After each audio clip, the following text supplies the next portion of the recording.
about 4 years ago. My sister and I were there. Our family had gathered, and from various points, driven, of course, to Norwalk, and my driveway was filled with cars, and spent a beautiful weekend celebration together. But invariably, as had happened over the past prior few years, the conversation turned to the loss of our cousin Christy in a car crash. And shortly after we lost Christy, I lost a good friend in a highway crash. And these two losses had a profound effect on our lives.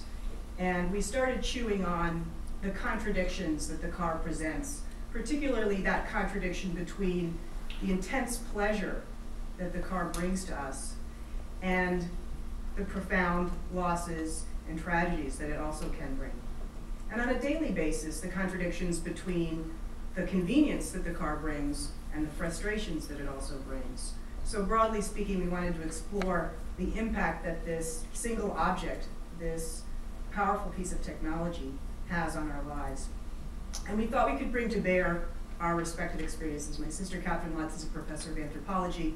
She brings an ethnographic approach, and I'm now a teacher and a writer, but I spent many years as a banker and as a marketer of consumer products, and we thought that if we tackled this together, we could bring some insight that really hadn't been brought to the subject.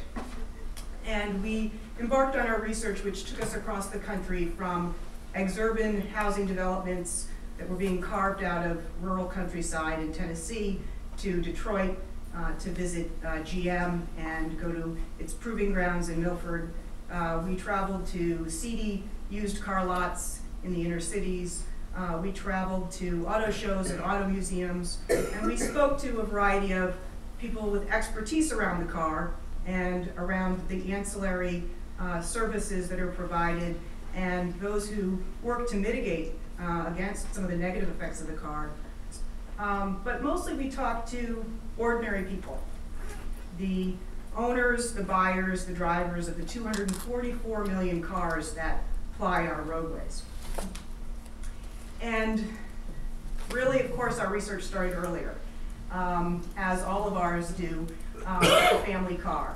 And this is the Lutz family.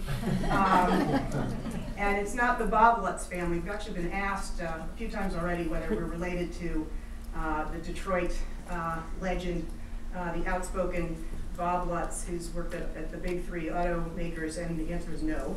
If it was yes, I suppose we already would have been cut out of the will. So no, this is the George Lutz family. This is a family that, like many, grew up in the suburbs and grew up around cars. And we both, my sister and I, had tremendous positive memories surrounding the vehicles that we grew up in. Trips to grandma's, day trips to the beach. Most of our memories were positive, and as we started talking to Americans, we came to realize how powerful nostalgia is in reinforcing intensely positive ideas around the automobile.